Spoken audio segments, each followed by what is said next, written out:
Estamos aqui no cemitério de Oak Hill, em Battle Creek, Michigan. E aqui está o local de sepultamento da família White.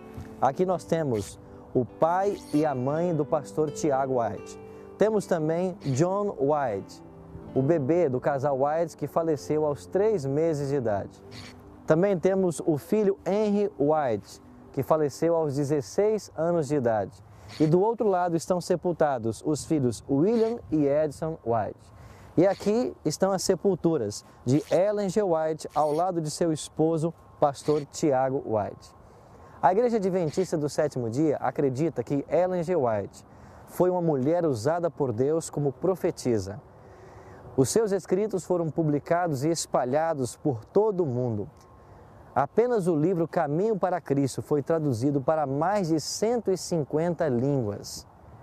Mas nós hoje temos uma grande dificuldade com a interpretação dos escritos de Ellen G. White.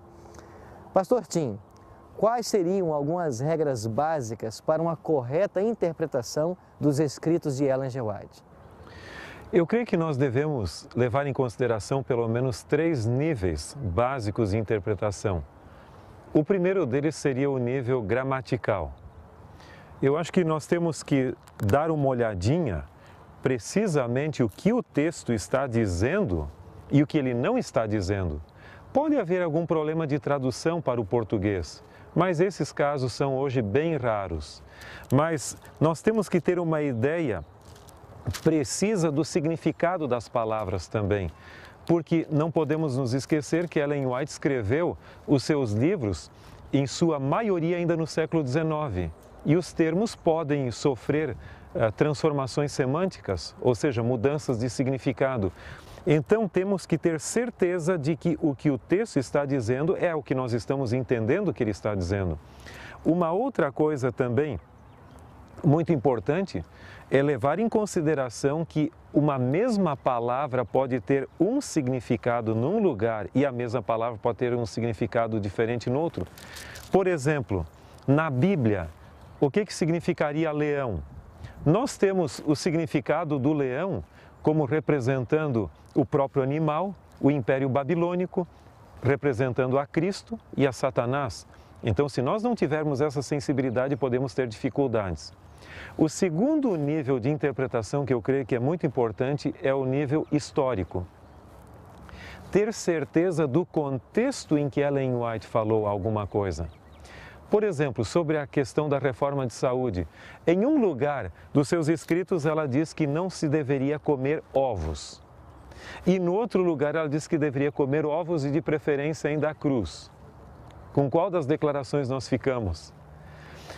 Acontece que para uma família onde havia problemas dos próprios jovens adolescentes manterem as suas paixões sob domínio, a senhora White diz melhor não comer ovos porque pode ainda ajudar a fortalecer o lado hormonal.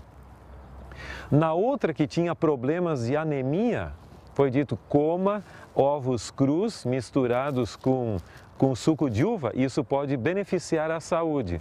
Então, essa sensibilidade é fundamental. Como se diz até, tirar um texto fora do contexto é arrumar um pretexto. Isso se refere não só ao contexto literário, mas o contexto histórico como tal. Aqui em Battle Creek, havia o problema da bicicleta também. Eles faziam corridas de bicicleta nos idos tempos e a senhora White advertiu contra usar bicicletas.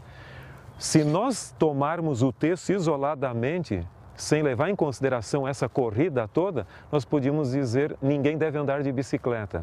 Então, leve em consideração o contexto também, além do significado literário.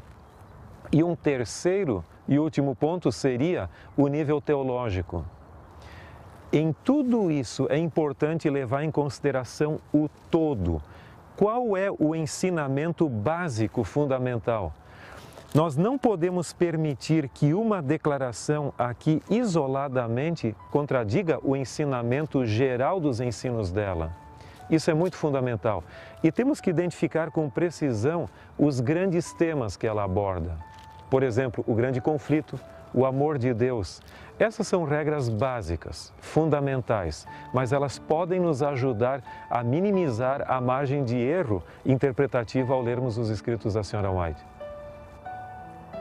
Se nós buscarmos com sinceridade aplicar todos esses princípios quando lermos os escritos de Ellen G. White, nós não teremos problema. Vamos buscar respeitar essas regras básicas de interpretação para que a verdade ali revelada possa contribuir para o crescimento espiritual e a unidade da igreja.